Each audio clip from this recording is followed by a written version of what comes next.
નમસ્કાર, નિર્માણ ન્યૂઝની વિશેષ રજૂઆત ઝીરોડ કાર્યક્રમ સાથે હું છું યજ્ઞ ત્રિવેદી। દર્શક મિત્રો, આજે ઝીરોડ કાર્યક્રમમાં ચર્ચા વિચારણા કરવા જઈ રહ્યા છીએ એક મહત્વના વિષયને લઈને। જ્યારે વડાપ્રધાન નરેન્દ્ર મોદી ગુજરાતની મુલાકાતે આવતા હોય છે તો ત્યારે રાજકારણમાં તો ગરમાવો જોવા મળતો હોય છે, પણ કંઈક નવી બાબત પણ અત્યારે જોવા મળતી હોય છે।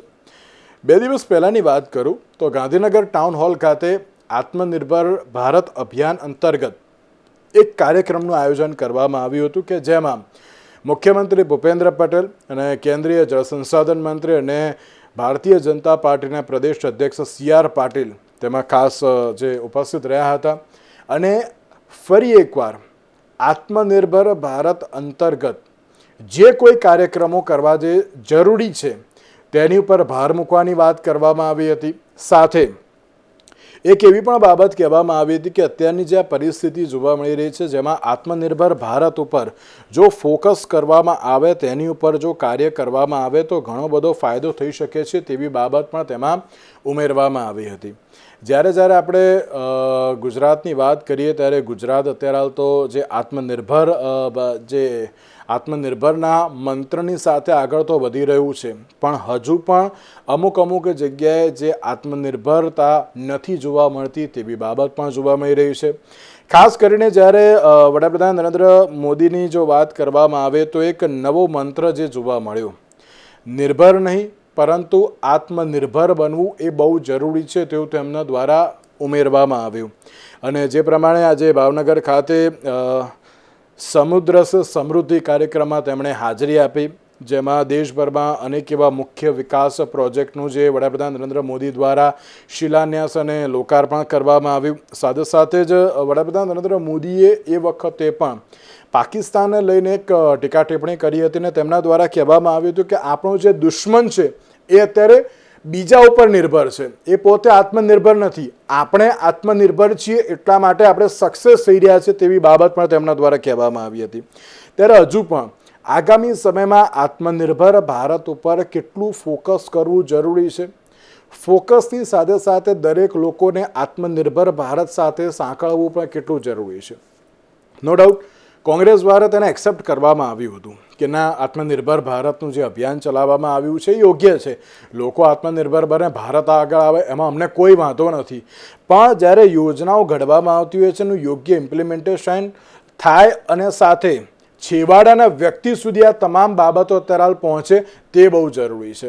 ત્યારે નિર્ભર નહીં પરંતુ આત્મનિર્ભરની જે આ મુહિમની જે બાબત પર જે વડાપ્રધાન નરેન્દ્ર મોદીનું જે આ નિવેદન છે તે હવે આગામી સમયમાં કેટલું અત્યારે તો જે સક્સેસ હશે તેને લઈને પણ બાબતો જે ચર્ચા કરવા લાયક છે અને તેની સાથે જ આ તમામ મુદ્દાઓ પર ચર્ચા વિચારણા કરીશું। ચર્ચા વિચારણા કરવા માટે અમારી સાથે જોડી ગયા છે જયવંતભાઈ પંડ્યા કે જેઓ રાજકીય વિશ્લેષક છે, ડૉક્ટર નિકુલ પટેલ કે જેઓ કોંગ્રેસ પાર્ટીના પ્રવક્તા છે અને ડૉક્ટર હેમંત ભટ્ટ કે જેઓ ભારતીય જનતા પાર્ટીના પ્રવક્તા છે। જે આ ત્રણનું સૌથી પહેલાં તો સ્વાગત છે। તો એક બાજુ જે રીતે વડાપ્રધાન નરેન્દ્ર મોદીનો જે આત્મનિર્ભર ભારત બનો અને આત્મનિર્ભર બનો, અન્યની ઉપર નિર્ભર ન રહો તે બાબત જે અત્યારે જોવા મળી રહી છે તેને લઈને ક્યાંક બાબત પર વધુ પડતું ફોકસ ક્યાંક લોકોનું તો જોવા મળી રહ્યું છે, પરંતુ જયવંતભાઈ, નિર્ભર નહીં આત્મનિર્ભર બનવું બહુ જરૂરી છે તેવું વડાપ્રધાન નરેન્દ્ર મોદી દ્વારા ટાંકવામાં આવ્યું છે। આપ આ જે નિવેદન છે તેને કઈ રીતે જોઈ રહ્યા છો?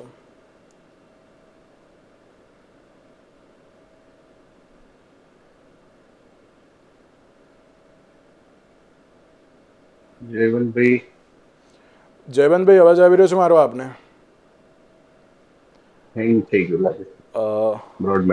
બિલકુલ। અને એક બાજુ જે રીતે આપણે આત્મનિર્ભર ભારત અંતર્ગત વાતો કરીએ, પણ તેની સાથે હેમંતભાઈ આપને આ પ્રશ્ન કે આત્મનિર્ભર ભારત બનવા તરફ ફરી એકવાર જે આ મુહિમ જોવા મળી રહી છે, મેં જે રીતે પહેલાં કહ્યું કે ગાંધીનગર ટાઉન હોલ ખાતે કાર્યક્રમનું આયોજન કરવામાં આવ્યું હતું કે જ્યાં આ મુદ્દાઓ પર સૌથી વધારે જે ચર્ચા પણ જોવા મળી હતી અને ફરી એકવાર દિવાળી સુધીમાં ફરી એકવાર આત્મનિર્ભર બનવામાં આવે તેવી બાબત પણ જોવા મળી રહી છે। હેમંતભાઈ, શું કહેશો સૌથી પહેલાં તો આપ? હું બોલું જયવંતભાઈ, મને લાગે લાઈવ થઈ ગયા છે। જી જયવંતભાઈ, અવાજ આવી રહ્યો છે મારો આપને? હેલો જી જયવંતભાઈ, અવાજ આવે છે મારો આપને? હા હા આવે છે જી જયવંતભાઈ, નિર્ભર નહીં પરંતુ આત્મનિર્ભર બનો તેવો એક નવો મંત્ર જોવા મળી રહ્યો છે, કઈ રીતે જોઈ રહ્યા છો આપ તેને? બહુ ટાઈમલી વાત છે. આમ તો ટાઈમલી નહીં, પણ આમ તો 2014માં અથવા કહેવાની જરૂર હતી, અને 2014માં નહીં, આપણે 1947માં જ કહેવાની આવશ્યકતા હતી. આપણે ઘણી બધી બાબતોમાં પરનિર્ભર રહ્યા છીએ, સ્વનિર્ભર રહેવાના બદલે.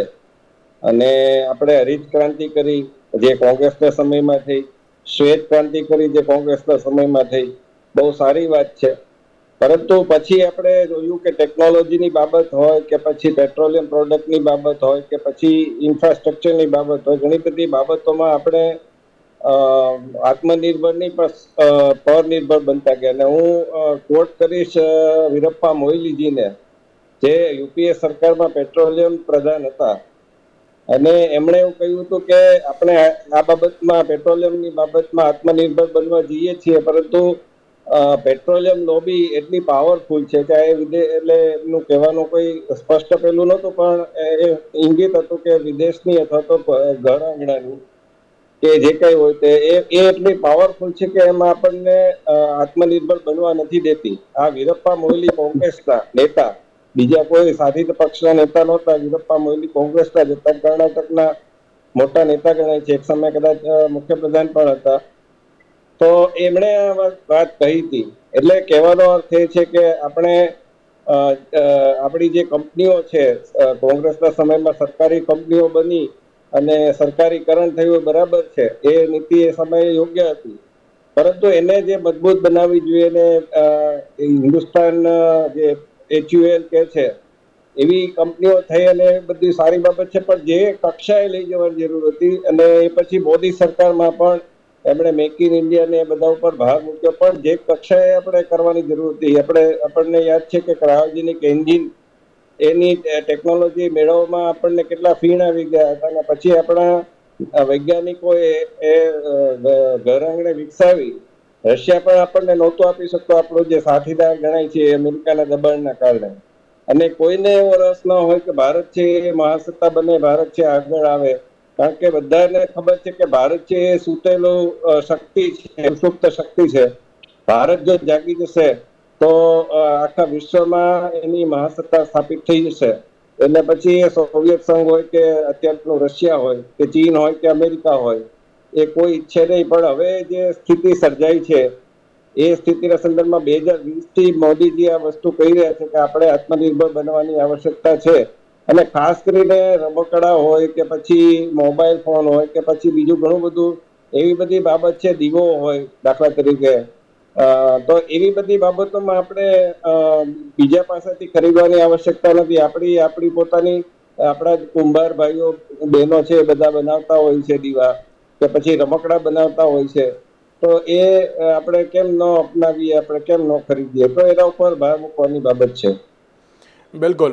અને જ્યારે વડાપ્રધાન નરેન્દ્ર મોદીનો જે આ એક નવો મંત્ર, તો કંઈ નવો તો નથી, આમ તો જે રીતે એની ઉપર કામગીરી તો છેલ્લા કેટલા વર્ષોથી જે થઈ રહી છે જ્યારથી વડાપ્રધાન બન્યા ત્યારથી, પરંતુ અત્યારના સમયમાં બહુ જરૂરી છે. જે રીતે અત્યારની વાત કરીએ તો જે આપણે હજુ પણ ક્યાંક જે અન્ય દેશ ઉપર આપણે નિર્ભર જોવા મળતા હોઈએ છીએ, પરંતુ જો આત્મનિર્ભર બનવામાં આવે તો ઘણો બધો ફાયદો પણ થઈ શકે છે.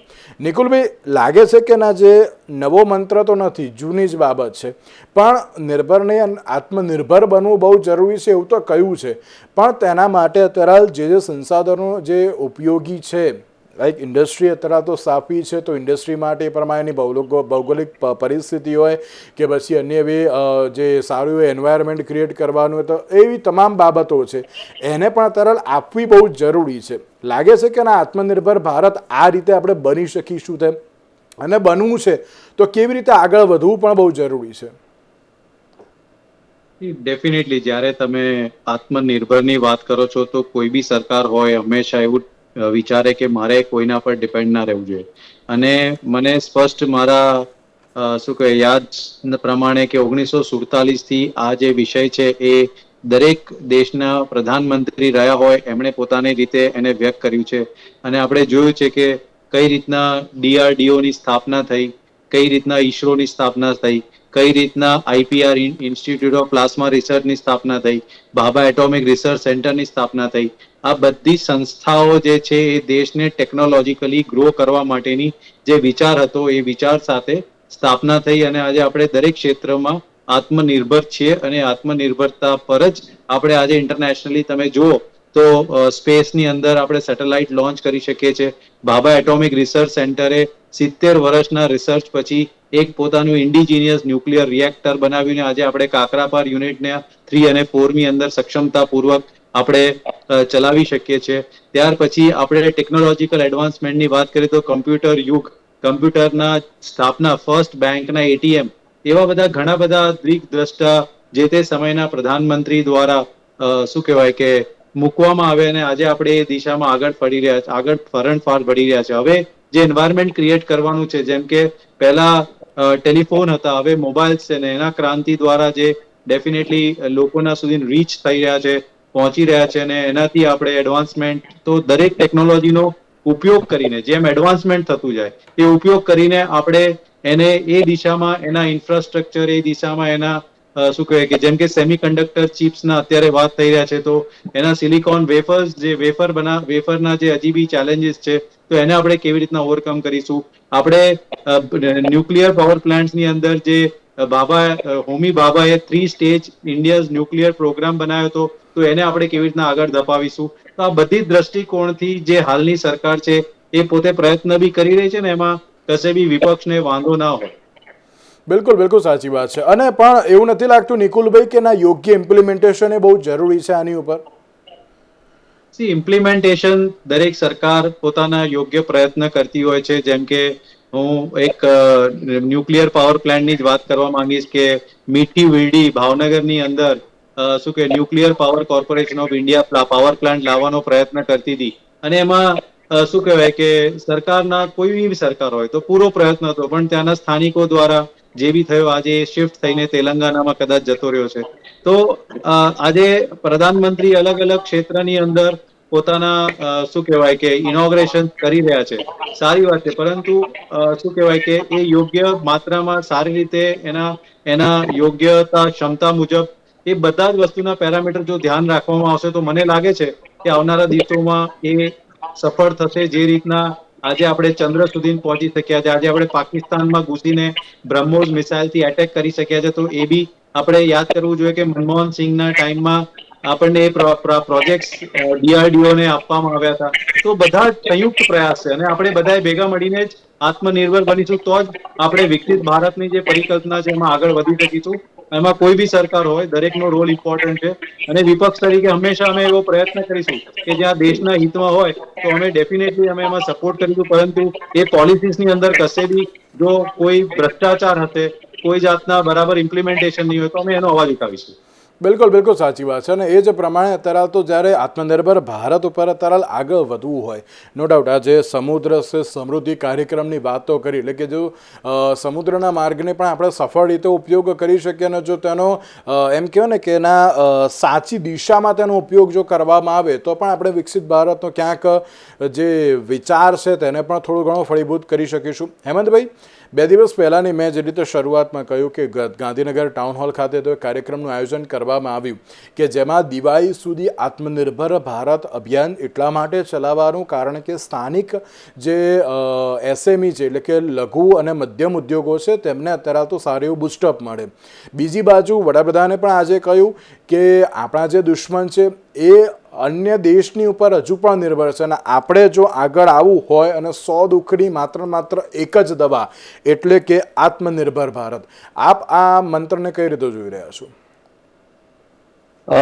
બિલકુલ સાચી વાત કહી યજ્ઞભાઈ. આત્મનિર્ભર ભારત માટેની એ જે વર્કશોપ થઈ પાર્ટીની, ફોર્ચ્યુનેટલી મને સદભાગી એ વર્કશોપ એટેન્ડ કરવાનો અવસર પણ સાંપડ્યો. હર ઘર સ્વદેશી, ઘર ઘર સ્વદેશી આખી એક આપણી એક અભિયાન સાથેની એક સંકલ્પ યાત્રા આપણે આગામી 3 મહિના દરમિયાન ઘર ઘર સુધી પહોંચાડવી છે અને જેમાં સ્વદેશી જ વસ્તુઓ વાપરી. તમે જોયું હશે કે છેલ્લા 3-4 મહિનાથી પ્રધાનમંત્રી જ્યારે પણ જાહેર પ્રવચન કરે છે ત્યારે ખાસ પ્રજાજનો માટે એક સંદેશ આપે છે કે તમે મને એક વચન આપો કે આવનારા તહેવારોમાં તમે કોઈ પણ જો વસ્તુ ખરીદશો તો તે સ્વદેશી હોય. સાથે સાથે વેપારી ભાઈઓને પણ એવું કહે છે કે મેરી દુકાન સ્વદેશી, મેરી શોપ સ્વદેશી, એવો પણ તમે પોતે એનાઉન્સમેન્ટ સાથેના બોર્ડ પણ લગાડો અને સ્વદેશી વસ્તુઓ વાપરવાનો આગ્રહ રાખો. અને એ ઇમ્પ્લિમેન્ટેશન માટેના પ્રયત્નો પ્રધાનમંત્રીશ્રીના કેટલા છે એના જો હું 3-4 બહુ જ ઉદાહરણો જે આપણે આંખે ઉડીને વળગે એવા છે. દાખલા તરીકે આજે પેટ્રોલિયમની ઇન્ડસ્ટ્રીની વાત થઈ તો ફોસિલ ફ્યુઅલ ઉપર આપણી પરાવલંબતા ઘટે અને આપણે સ્વદેશી તરફ અને ખાસ કરીને એનર્જી સેક્ટરમાં સ્વદેશી તરફ જઈએ. સોલર પાવરની વાત કરીએ તો 2014માં આપણે ખાલી 28,200 મેગાવોટ સોલર પાવર જનરેટ કરતા હતા. આજે એ વધીને 1,08,000 મેગાવોટ એટલે 39 ટાઈમ્સ ઇન્ક્રીઝ સોલર પાવરમાં.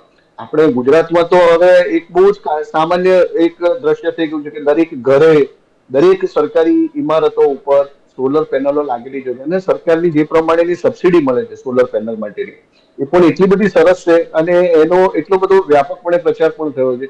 પીએમ સૂર્યઘર યોજના હોય કે સોલર પેનલ ખેડૂતો કિસાનોને પોતાના ખેતરમાં લગાડવાની વાત હોય એને માટેનું જે પ્રોત્સાહન છે એના લીધે થઈને આપણે આટલી એનર્જી આપણે પ્રોડ્યુસ કરી શક્યા છીએ સોલરમાં. એ જ રીતે જોવા જાવ તો વિન્ડ પાવર એનર્જી છે એ પહેલા 21,000 મેગાવોટ હતી એ વધીને 51,000 મેગાવોટ થઈ.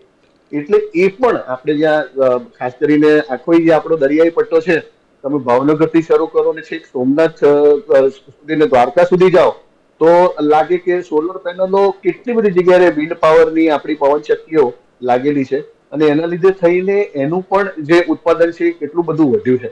એટલે ઓવરઓલ આપણે ત્યાં ક્લીન એનર્જી હમણાં નિકુલભાઈએ વાત કરી I must appreciate his gesture in a positive sense કે ન્યુક્લિયર પાવરમાં પણ આપણે જે રીતે આત્મનિર્ભર બની રહ્યા છે. ભાભા એટોમિક રિસર્ચ સેન્ટર તો હવે ન્યુક્લિયર રિએક્ટર આપણી સબમરીન્સ માટે બનાવવાનું છે કે જેથી કરીને એ ન્યુક્લિયર સબમરીન્સ વધારે સમય પાણીમાં રહી શકે, વધારે કોમ્પિટિવ સ્પીડથી એ કામ કરી શકે. આવનારા ભવિષ્યમાં આપણે ત્યાં આજે જયારે લોથલમાં નરેન્દ્રભાઈ જયારે સંભાષણ કરતા હતા ત્યારે એમણે 2-3 પોર્ટની વાત કરી. એક બોમ્બેના વધાવન પોર્ટની વાત કરી જે 75,000 કરોડના ખર્ચે વેસ્ટર્ન સાઈડ ઉપર deep C container ship yard બનવાનું છે. બીજું કેરાલામાં આપણે જે પોર્ટ બનાવી રહ્યા છે એની વાત કરી અને ત્રીજું આપણું નિકોબારનો જે આખો બહુ જ એમ્બિશિયસ પ્રોજેક્ટ છે જે સિંગાપુર અને હોંગકોંગ પાસે જે આખું ટ્રાન્સશિપમેન્ટ યાર્ડ સાથેનું ડીપ સી પ્રોજેક્ટ છે એનો મોટાભાગનો વેપાર આપણે નિકોબાર આઇલેન્ડમાં આપણે સી પોર્ટને ડેવલપ કરીને કરી શકીએ છીએ. એવી આખી એક પરિકલ્પના પ્રધાનમંત્રીશ્રીનું વિઝન માત્ર ભારતીય જનતા પાર્ટીના પ્રવક્તા તરીકે છે કહું એ વાત કરતા એક ભારતીય નાગરિક તરીકે પ્રધાનમંત્રીશ્રીનું vision 10 years, 15 years, 20 years down the line 2047માં જયારે આપણે વિકસિત થવું હોય ત્યારે આપણે આપણી ઇકોનોમીને કયા લેવલ ઉપર લઈ જવી જોઈએ એને માટે થઈને આખો એ નિકોબાર આઇલેન્ડ પ્રોજેક્ટ છે.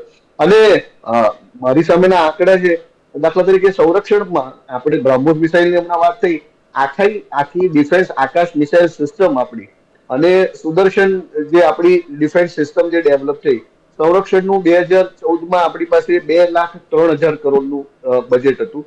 2025-26માં જયારે નિર્મલાજીએ બજેટ આપ્યું ત્યારે એ 3 ગણું વધીને 6,81,000 કરોડનું બજેટ આપણું સંરક્ષણમાં થયું. અને મેન્યુફેક્ચરિંગ આપણે તેજસ કોમ્બેટ એરક્રાફ્ટની વાત હોય કે બ્રહ્મોસ મિસાઇલની વાત હોય કે એના પછીના જે બીજા મિસાઇલ્સ ડેવલપ થવાના છે એ જ રીતે આપણું શિક્ષણનું બજેટ છે.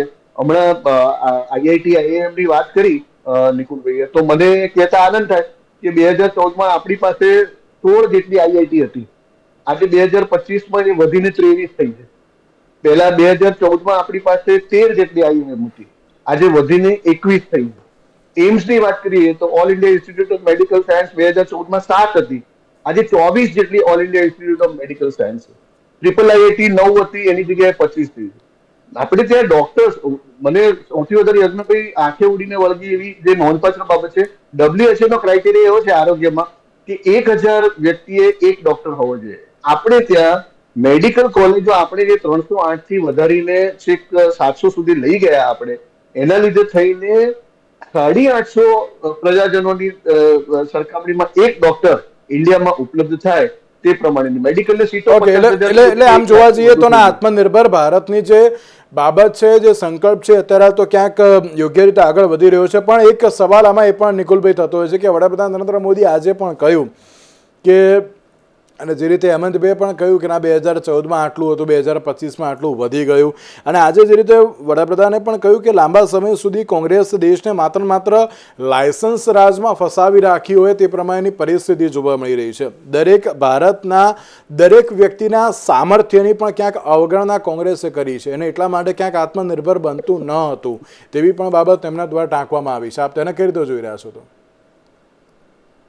મારા ખ્યાલથી વડાપ્રધાને ઇતિહાસ દેશનો જોવો જોઈએ, અને 1991માં મનમોહનસિંહ દ્વારા જ્યારે વર્લ્ડના જે પોલિસીને ઇઝ ઓફ કર્યા તો સમગ્ર દેશની અંદર કઈ રીતના આપણે ઇન્વેસ્ટમેન્ટ્સ વધ્યા એ જોવું જોઈએ. ત્યાર પછી આપણે એનાથી થોડા પાછળ જઈએ તો ડેફિનેટલી શું કહેવાય કે બધા જે પબ્લિક સેક્ટર્સ અન્ડરટેકિંગ હતા એ બધા ચાલુ કરવાનો મૂળભૂત પ્રયત્ન જે હતા એ બેઝિકલી દેશને આત્મનિર્ભર બનવા માટે, અને આજે બી એ કંપનીઓ ભારત નવરત્ન તરીકે ચાલે છે અને એ સક્ષમતાપૂર્વક ચાલે છે, એમાં કોઈ જાતના તકલીફ નથી. મારા મિત્ર સોલરની વાત કરતા હતા, પરંતુ તમે સોલર જે પીવી મોડ્યુલ્સ છે એના કોસ્ટની વાત કરીએ તો ભૂતકાળમાં કેટલા કોસ્ટ હતા અને 2014 સુધી એના કોસ્ટ કેટલા હતા, અને 2014 પછી એના કોસ્ટિંગમાં કેટલો ઘટાડો આવ્યો, કારણ કે એના જે ટેકનોલોજી છે, એના પ્રોડક્શન કોસ્ટ છે એ બધા ઘટ્યા છે, એના લીધે લોકોના એક્સેપ્ટેબિલિટી વધ્યા છે. આજે તમે એમ કહો કે મર્સિડીઝ બેન્ઝ કેટલા લોકો પાસે છે અને તમે એમ કહો કે મારુતિની કાર કેટલા પાસે છે, તો આ તફાવત ભારતીય જનતા પાર્ટી કદાચ એક્સેપ્ટ કરવા નથી માંગતી. અને એમણે બાબા એટોમિક રિસર્ચ સેન્ટરના વાત કર્યા તો હું કહીશ કે એ એક વિઝન સાથે દેશમાં સ્થાપવામાં આવ્યું હતું, અને આજે આપણે આત્મનિર્ભર ટેકનોલોજીમાં બની શક્યા છે. તો કોઈ બી સરકાર હોય એનો અભિગમ એ જ હોવો જોઈએ. એના લીધે તમે બીજાને પ્રયત્ન એવો કરો કે એમના શાસનકાળ દરમિયાન આવું હતું ને એ નથી થયું, તો દરેક સમયની વખતે શું કહેવાય કે સંજોગો અલગ અલગ હોય છે, અને સંજોગોના ભાગરૂપે દરેક સરકાર નિર્ણય લઈને આગળ વધવાનો પ્રયત્ન કરતી હોય છે. પરંતુ હાલ પ્રધાનમંત્રીને એવું લાગતું હોય કે કોંગ્રેસ બધા દેશના અર્થતંત્રના માટે જવાબદાર છે, તો મારા ખ્યાલથી એ એમનો પોતાનો પર્સનલ અભિગમ કે પર્સપેક્ટિવ હોઈ શકે છે. અમે તો હંમેશા દેશના આગળ વધવા માટે અને આત્મનિર્ભરતા માટે આ દેશને જ્યારે એક સોય નતો બનાવી શકતો એને 2014 સુધી એવા મુકામ સુધી લઈ આવ્યા કે જ્યાં એ પોતે આત્મનિર્ભર તરીકે આગળ વધી શકતો હતો, કારણ કે ત્યાં સુધીમાં ઘણી બધી ફાર્માસ્યુટિકલ કંપનીઝ આવી ગઈ હતી, ઘણી બધી ઓઇલ માર્કેટિંગ કંપનીઝ આવી ગઈ હતી, ઘણી બધી ટેકનોલોજીકલ થઈ ગયું હતું, ઘણા બધા રિસર્ચ પ્રોડક્ટ્સ ડેવલપ થઈ ગયા હતા. તો આ બધું દર્શાવે છે કે કોંગ્રેસે હંમેશા દેશને કોન્ટ્રીબ્યુટ કરીને આગળ લાવવાનો પ્રયત્ન કર્યો છે. હેમંતભાઈ, ક્યાંક એવી બાબત જોવા મળતી હોય છે કે ના બધું જે કામ થયું 2014 પછી જ થયું, એવી રીતની ક્યાંક અત્યારે તો બાબત જોવા મળતી હોય છે. પહેલા પણ અત્યારે કાર્ય થયું છે, એવું નથી કે ના નથી થયું એમ. અને જે પ્રમાણે ક્યાંક લાયસન્સ રાજની વાત કરી હોય કે પછી સામર્થ્યની વાત કરી હોય, પહેલા પણ આત્મનિર્ભર ભારતને અનુલક્ષીને કાર્ય થતા હતા. એવું જ નથી કે 2014 પછી જ બધું થયું એમ. યજ્ઞભાઈ, મને નરેન્દ્રભાઈનું એ વાક્ય યાદ આવે કે government has no business to remain in business. Maximum governance અને મિનિમમ ઇન્ટરફિયરન્સ એ એમની પોતાની પોલિસી છે. હું તમને આ નિકુલભાઈ વાત કરતા તો ટોય ઇન્ડસ્ટ્રીનો દાખલો આપણે, રમકડાની ઇન્ડસ્ટ્રી. આપણે ત્યાં તમે ને હું નાનપણમાં મોટા થયા છીએ ને તો બધા વિદેશથી જે રમકડા આવતા હતા એને જ રમીને મોટા થયા. આજે દેશમાં નરેન્દ્રભાઈએ જે પ્રમાણે ટોય ઇન્ડસ્ટ્રી, રમકડાની ઇન્ડસ્ટ્રી પર જે ધ્યાન એમણે કેન્દ્રિત કરવા માટે ઉદ્યોગોને પ્રેર્યા અને જે પ્રમાણે એનું સબસિડાઇઝેશન પણ થયું, 13,400 કરોડના એક્સપોર્ટ વાળી ઇન્ડસ્ટ્રી અત્યારે મારી સામે આંકડા છે 52,300 કરોડ રૂપિયાની ઇન્ડસ્ટ્રી, ટોય ઇન્ડસ્ટ્રી. એટલે એનું પોતાનું જે એક્સપોર્ટ છે એ 4 ગણું વધી જાય અને 52% ડેક્લાઇન આપણી ઇમ્પોર્ટ. ઓકે, એટલે એવું નથી કે ના અત્યારે હાલત થયું એમ ને હેમંતભાઈ, પહેલા થતું હતું એ તમે એક્સેપ્ટ કરો તો કે નહીં? અરે યજ્ઞભાઈ, સ્કેલ સમજો તમે. સ્વદેશી અને આત્મનિર્ભરતા અપનાવવા માટેનો સ્કેલ છેલ્લા 10 વર્ષમાં દરેકે દરેક ક્ષેત્રમાં 4 ગણો 5 ગણો થતો હોય. ઓકે જયવંતભાઈ, મારો એક જ છેલ્લો સવાલ છે, આપ થોડું ટૂંકમાં કહેજો પ્લીઝ. જયવંતભાઈ, સૌરાષ્ટ્રનું થોડું રાજકારણ ગરમાયું છે. પહેલા વડાપ્રધાન મોદી, અમિત શાહ હજુ આવી રહ્યા છે, રાહુલ ગાંધી મુલાકાત લઈ રહ્યા છે, આમ આદમી પાર્ટીના સંજયસિંહ પણ સૌરાષ્ટ્રમાં છે. તો શું લાગે છે કે આ વખતે સૌરાષ્ટ્ર રાજકારણનું એપી સેન્ટર બની ગયું એમ તેમ? થોડું ટૂંકમાં કહેજો પ્લીઝ. સૌરાષ્ટ્ર તો વર્ષોથી છે, એટલે ઘણા બધા મુખ્યપ્રધાન જીવરાજ મહેતા, બળવંતરાય મહેતા, છબીરદાસ મહેતા, શક્તિસિંહ ગોહિલ બધા, એટલે શક્તિસિંહ ગોહિલ મુખ્યપ્રધાન નહોતા, પણ કેશુભાઈ પટેલ છે, આ બધા દિલીપ પરીખ છે, એ બધા સૌરાષ્ટ્ર જ આપ્યા છે. અને સૌરાષ્ટ્ર વગર, અને આમ તો રાધર કોઈ પણ પ્રદેશ વગર ચાલે જ નહીં રાજકારણ. અને સૌરાષ્ટ્રની ઉપેક્ષા 42-45 બેઠકો હોય તો એની ઉપેક્ષા ખબર છે 2017માં ભાજપને માંડમન સત્તા મળી હતી 99 બેઠક સાથે. તો એમાં સૌરાષ્ટ્રે બહુ મોટો ભાગ ભજવ્યો હતો. એને દક્ષિણ ગુજરાતે લાજ રાખી લીધી હતી. ઉત્તર ગુજરાત તો ભાજપને બહુ સાથ આપતો નથી, મહેસાણા જિલ્લો સિવાય. બાકી ત્યાં બનાસકાંઠા હોય કે સાબરકાંઠા હોય એમાં તકલીફ પડે જ છે. પરંતુ જે સૌરાષ્ટ્ર છે એમાં ભાવનગર સાથ આપે છે, રાજકોટ સાથ આપે છે, અમરેલી થોડા ઘણા અંશે સાથ આપે છે, પણ 2017માં તો અમરેલી પણ એટલો સાથ નહોતો આપ્યો. એટલે કહેવાનો અર્થ એ છે કે અત્યારે એમાં કે વિસાવદરમાં ગોપાલ ઇટાલિયાને એક બેઠક જીતી ગયા પછી તો જંગ જીત્યો રે મારો કાણિયો, પછીની કહેવત આપણે નથી બોલતા કે તબ જાણ્યો. એટલે એવી સ્થિતિ અત્યારે થઈ ગઈ છે કે બગાસું ખાતા મોઢામાં પતાસો આવી ગયું. ભાજપ અને કોંગ્રેસ બંને નિષ્ફળ નીવડ્યા અને ગોપાલભાઈ જીતી ગયા. એમાં તો જંગ જીત્યો રે મારો કાણિયો એના જેવી સ્થિતિ થઈ ગઈ છે. અને આપણને પણ એક મીડિયા તરીકે એક મુદ્દો મળી ગયો કે નિરસ થઈ ગઈ હતી રાજનીતિ સાવ. એટલે ભલે આવતા અને એક સારું હેલ્ધી કોમ્પિટિશન થવું જોઈએ ડેમોક્રેસીમાં, લોકશાહીમાં, તો જ બધા એકબીજા થઈ સારા થઈ દેખાડવાનો પ્રયત્ન થાય અને કંઈક સારું આપણને મળે. બિલકુલ બિલકુલ સાચી વાત છે. તો એક બાજુ જે રીતે રાજકારણ માટે અત્યારે સૌરાષ્ટ્ર એપી સેન્ટર તો છે, પણ તેની સાથે જ્યાં એક નવો મંત્ર છે અને તેની પર હવે આગામી સમયમાં કેવી રીતે કાર્ય થશે તે તો આવનારો સમય જ બતાવશે. જયવંતભાઈ, હેમંતભાઈ અને નિકુલભાઈ, આપ ત્રણનો આભાર અમારી સાથે ચર્ચા વિચારણામાં જોડાવા માટે. આજના વિશેષ કાર્યક્રમમાં મને આપશો રજા. નમસ્કાર.